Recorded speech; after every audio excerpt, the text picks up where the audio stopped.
Fala, aprovados! Como vocês sabem, no nosso programa de mentoria, nós temos uma importante ferramenta voltada a ajudar e acelerar o seu processo de aprovação, que são os nossos encontros coletivos, exclusivo para os nossos assinantes. E como funciona esses encontros coletivos? 2 vezes por mês, em regra toda primeira e terceira segunda-feira de cada mês, através de reuniões coletivas, nós vamos nos encontrar, onde eu vou trazer temas importantes, assuntos, provas a serem corrigidas, vamos trabalhar com questões de concursos, além de aulas e revisões voltadas para te auxiliar e te preparar cada vez mais para o seu tão sonhado concurso público. Tudo isso pensando em você e para aumentar o seu rendimento. Assista este vídeo com uma aula gratuita e assim você vai conhecer mais sobre os nossos encontros coletivos. De novo, é exclusivo para os nossos assinantes dos nossos programas de mentorias. Para saber mais como funciona nossos programas de mentorias, dá uma olhada no meu site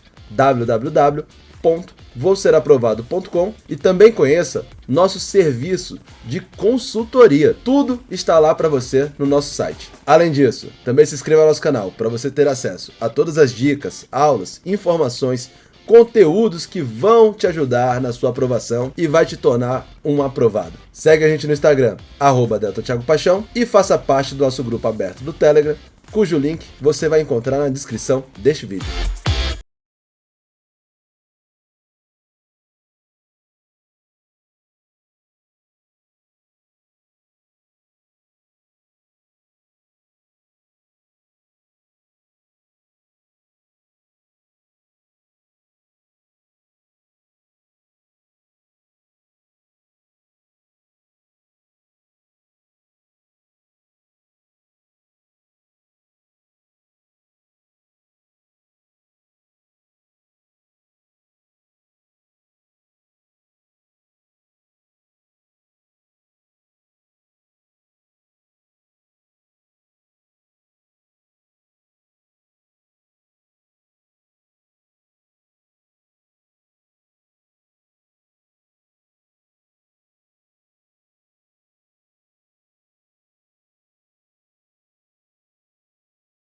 A Constituição, quem já pegou a Constituição para ler, teve uma curiosidade, falou assim, nossa, eu vou pegar esse livro maravilhoso, cheio de artigo, para dar uma lida, na hora assim que eu estou sentado, de boa, tranquilo, pensando na minha paz, deitado na minha rede, e vou falar assim, vou ler a Constituição hoje.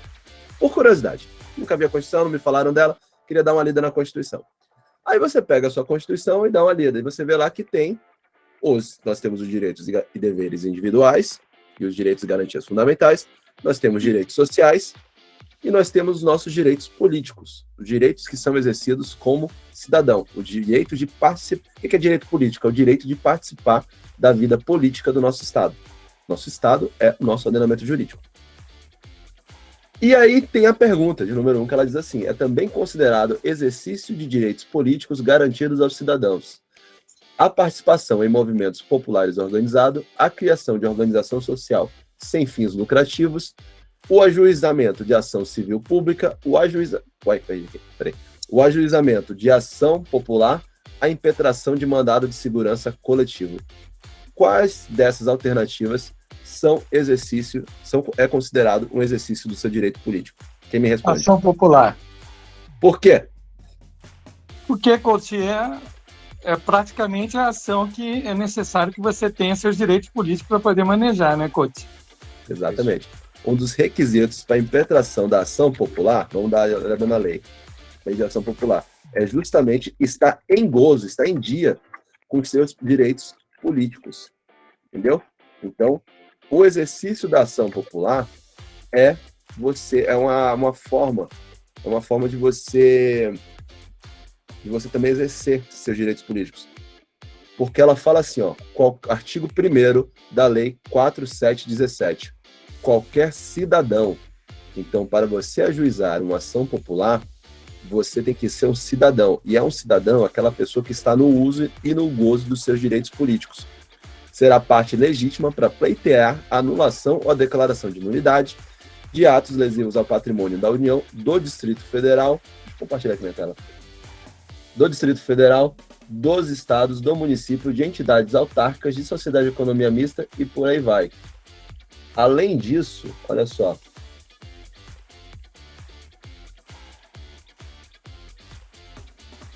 o parágrafo 3º, a prova da cidadania para ingresso em juízo será feita com título eleitoral ou com documento que a ele corresponda.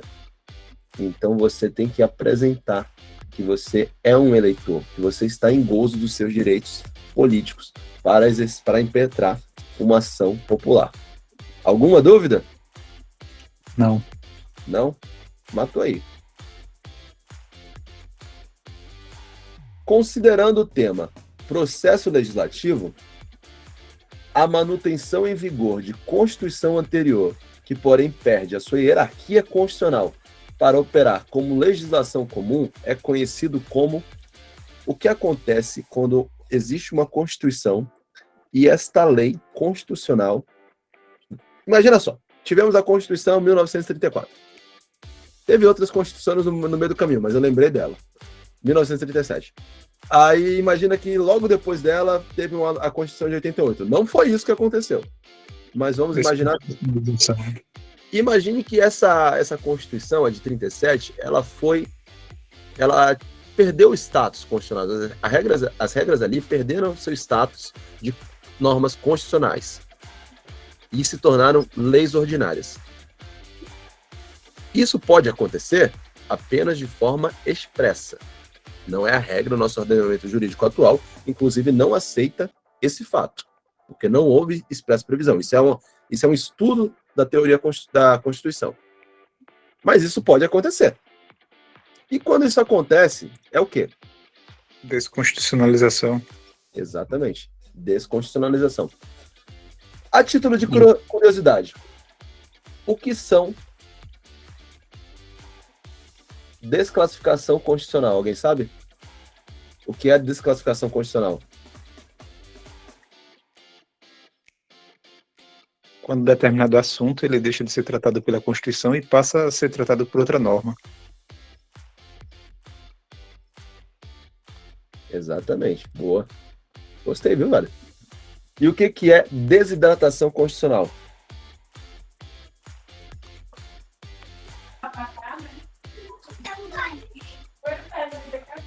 Desidratação constitucional é quando as normas constitucionais elas vão perdendo seus efeitos, elas vão perdendo seu poder. Isso é desidratação constitucional. Obrigado. Repristinação. Repristinação acontece quando uma norma, quem sabe? Anteriormente em vigor, ela anteriormente em vigor. Uma norma revogada volta a vigorar. Ela é revogada e ela volta... disposição de uma terceira norma, né? Coach. Isso. Uma norma que foi revogada, ela volta a entrar em vigor por disposição de uma norma nova. E recepção. Recepção são as normas... Olha só. Recepção que é? As normas do ordenamento jurídico, quando vem uma Constituição nova, ela transforma totalmente o ordenamento jurídico. Ela cria toda Constituição nova, ela cria um novo ordenamento jurídico. Mas nós tivemos e nós temos leis que são de épocas atrás, de constituições atrás, de outros ordenamentos jurídicos. Para essa lei, ela automaticamente passa a vigorar? Sim ou não? Não. Ela tem que passar pelo filtro, né, da recepção, saber se é recepcionado ou não pela nova ordem, né? É inovado, né, no ordenamento jurídico e... Mais ou menos. Se ela tiver compatibilidade com a Constituição nova... Mais ou menos. Em regra, a Constituição nova aceita as normas anteriores, em regra. Ela não vai aceitar quando houver uma decisão expressa. Mas ela deve ser filtrada, exato como você falou, ela deve ser filtrada justamente para haver compatibilidade entre a norma e o novo ordenamento jurídico. Inclusive, artigos delas podem ser descartados, podem ser não recepcionados pela nova Constituição. Inclusive, já uma dica para você. Dani, te pedi para deixar desligado o seu som, cara, que senão tá batendo. Vou dar uma dica para vocês. Legislações de ordenamentos jurídicos anteriores não são debatidas acerca de quê? Qual é a ação de controle de constitucionalidade? Para essas normas, essas legislações de ordenamento jurídicos anteriores. A DPF, coach. A DPF é para preceito fundamental. O que é preceito fundamental?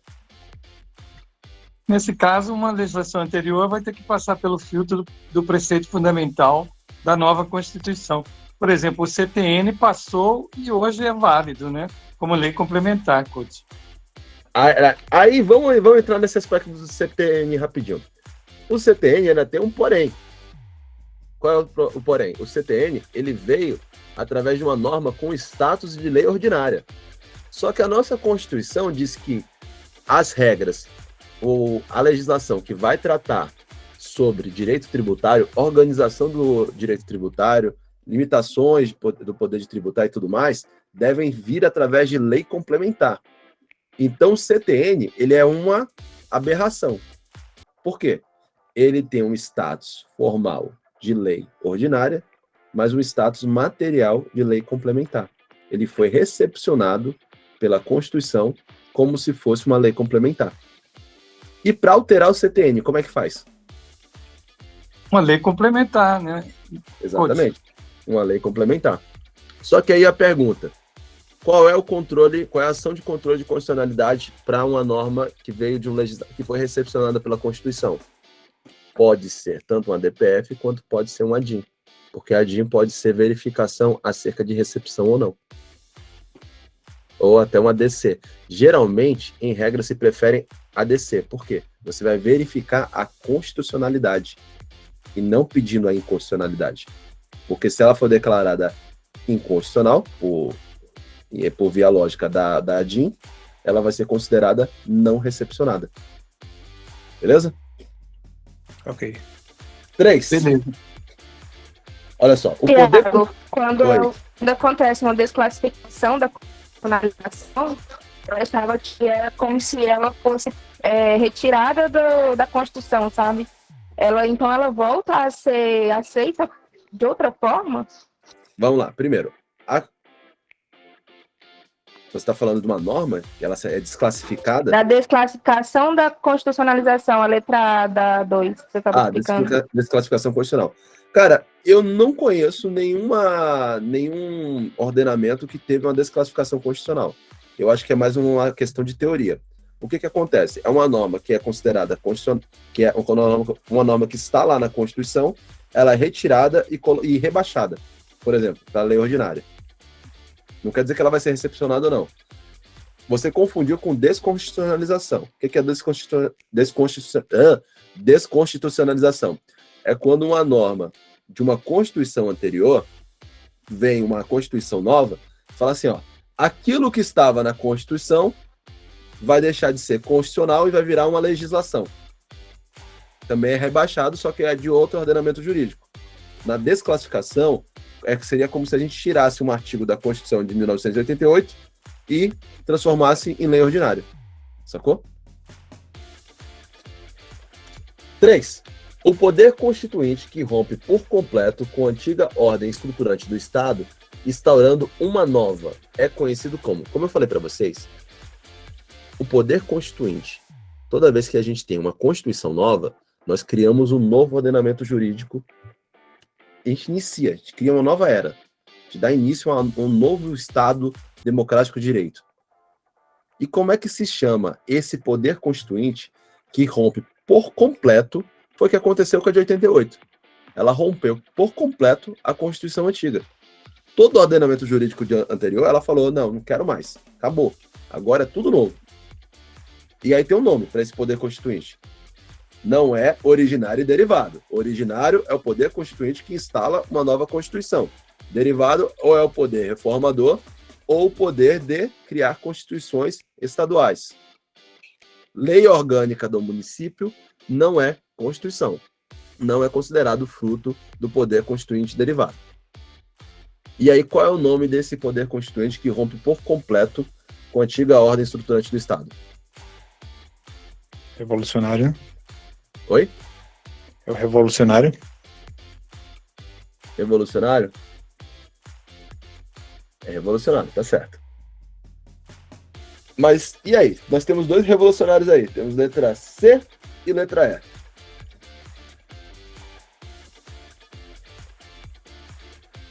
Qual é a letra C, por gentileza, coach? Não tá vendo, não? Aqui tá difícil para mim ver. Você tá no celular, né? Letra C tá assim, ó. Revolucionário sobrevindo ao poder instituidor. A letra E. Revolucionário sobrevindo ao poder histórico. Então, Seria poder sobrevindo ao histórico, poder coach. histórico. Por quê? Porque a Constituição é considerada como uma norma que advém do poder político e da sociedade, né? E como ela é democrática nesse sentido, me parece que é o poder histórico, né? Quem lembra da classificação das constituições? Todo mundo lembra? Não, né? Pra quê? O que é considerado uma constituição histórica? Quanto ao modo de elaboração, a Constituição ela pode ser dogmática ou histórica. A dogmática é um documento que é elaborado por uma ocasião certa, histórica. Por exemplo, a Constituição da União das Repúblicas Socialistas Soviéticas é uma Constituição dogmática. Trouxe aquele momento. A Constituição, a nossa na época do Getúlio Vargas, que teve o Estado Novo, também foi uma Constituição histórica. Ou histórica não, dogmática. Uma Constituição histórica, ela é sempre construída aos poucos. Ela é fruto de toda a base. De um processo histórico. Né? Exatamente, ela é fruto de um processo histórico. Então, vai ser revolucionário sobrevindo ao poder histórico em razão disso. Ela vai ser fruto desse processo. Ela vai na verdade, ela vai quebrar esse processo histórico.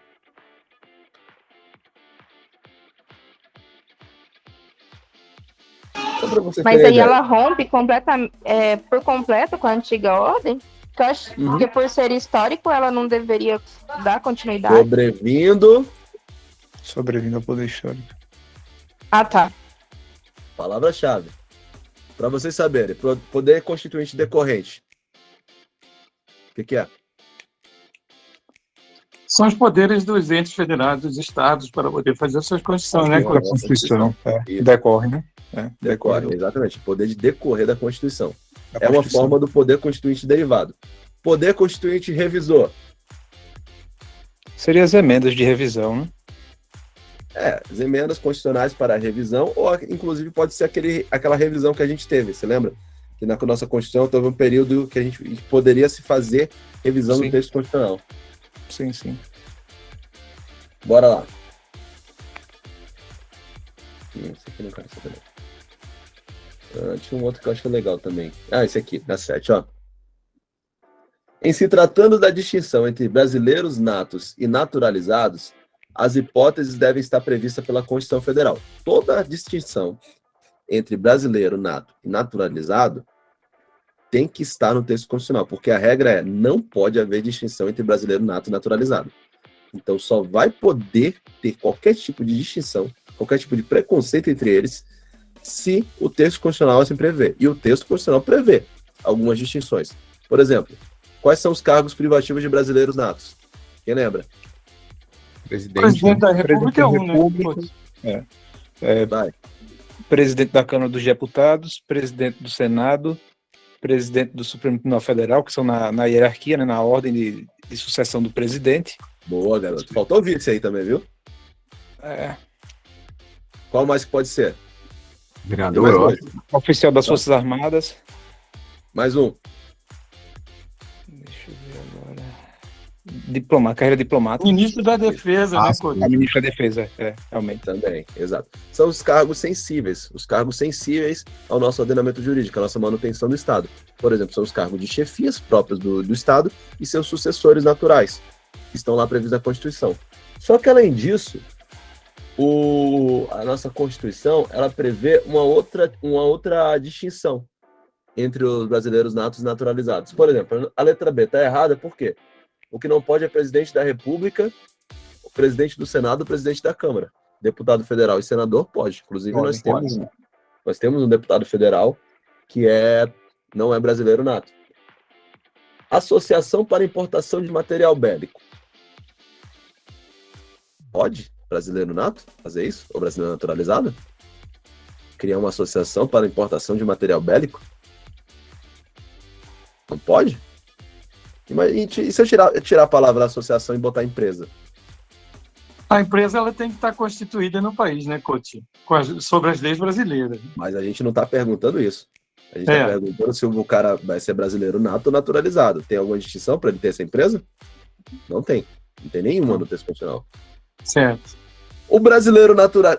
Essa letra D foi idiota. Prática do crime de tortura. Existe distinção para prática de algum crime? Não, né? Pelo amor de Deus. Propriedade de templo religioso para fim de isenção de imposto. Não. Então, a única distinção que nós temos nessa alternativa da questão de número 7, que é realmente privativa de brasileiro nato, é a propriedade de empresa jornalística de radiodifusão sonora de sons e imagens. Tá na Onde que isso está previsto? Espera aí, eu acho para vocês aqui. Cadê meu mouse? Isso está previsto, vou botar aqui no artigo. De empresa. É 225 da Constituição? 222. A propriedade de empresa jornalística de radiodifusão sonora de sons e imagens é privativa de brasileiros natos ou naturalizados há mais de 10 anos.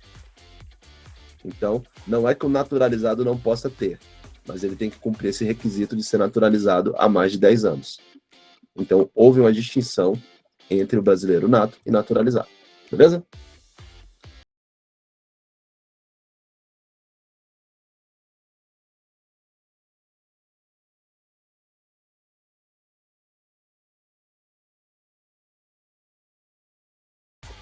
Daqui, de constitucional. A criação de imposto extraordinário, quando considerado o sistema constitucional das crises, está autorizado em caso de... Nós sabemos que existem alguns impostos que podem ser criados em períodos de calamidades específicas, ou em períodos de forma extraordinária. Só que para ser criado esse imposto, primeira coisa, qual é a situação que permite a criação deste imposto extraordinário? Guerra externa. Guerra externa, né? Eu acho que é guerra externa. Intervenção federal, estado difícil, guerra civil interna, estado de sítio, não? Estado de sítio, não.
No 2, quer dizer, no 1 aí.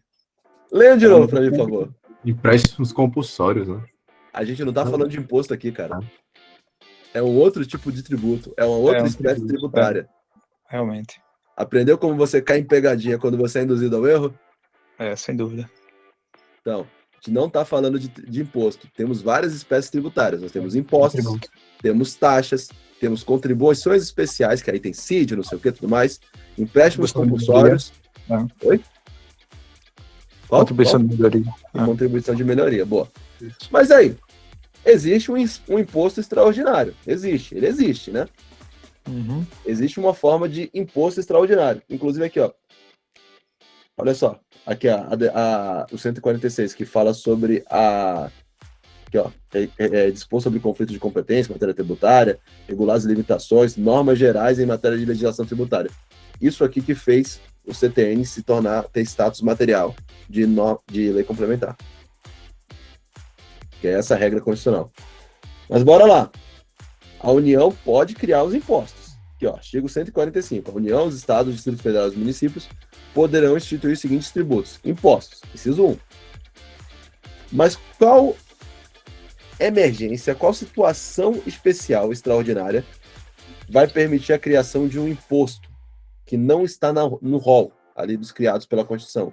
Vai se definir um novo imposto. Nos criados não, nos previstos pela Constituição. Qual é a situação extraordinária? Quem acerta?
Para mim, todo mundo, no artigo, eu vou trazer aqui para vocês, ó. É letra B mesmo. A letra B não, é guerra externa mesmo.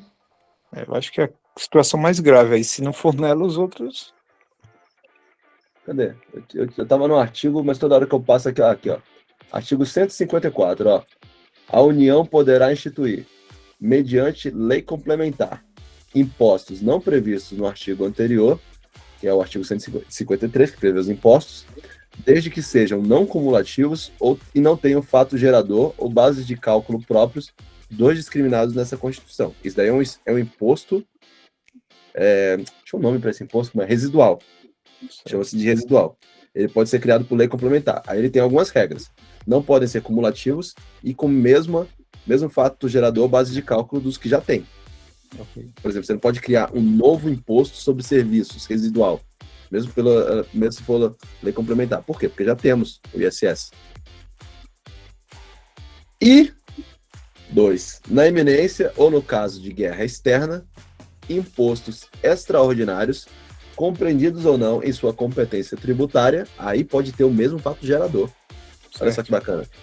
Aí pode ter o mesmo fato gerador. Você pode instituir um novo imposto sobre a sua propriedade. Os quais serão... inclusive, isso pode até haver bitributação. Por exemplo, todo mundo paga IPTU, mas você paga o IPTU ao município. Mas a União ela pode instituir esse imposto extraordinário, compreendidos ou não em sua competência tributária. Então, não precisa estar na sua competência tributária, os quais serão suprimidos gradativamente, cessadas as causas de sua criação. Então, eles são condicionados a motivos de fato e jurídico, de relevância e urgência, que levaram à sua criação. E apenas na iminência ou no caso de guerra externa. Quem falou que guerra externa era uma situação problemática foi na linha de raciocínio correto, que é o que você tem que pensar na sua prova. Não sei a questão. Não é prova Sebrasp, porque se for prova Sebrasp, a gente só pula. Deixa quieto.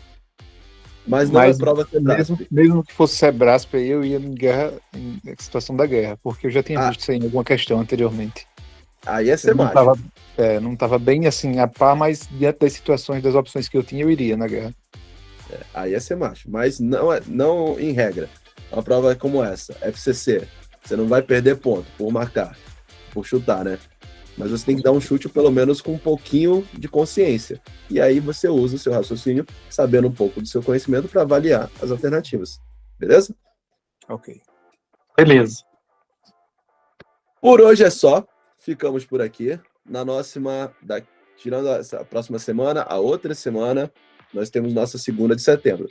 Quem quiser me enviar provas, mande por e-mail. Quem ainda não tem meu e-mail, se acalme. Quem não fiz atendimento ainda, se acalma que logo você vai ter meu e-mail. Mas eu mando meu e-mail, manda lá por e-mail as provas que vocês têm curiosidade ou quiserem que sejam trabalhadas aqui. Manda lá, manda com o gabarito certinho, que eu vou dar uma analisada, vou dar uma olhada, selecionar algumas questões e a gente trabalha aqui.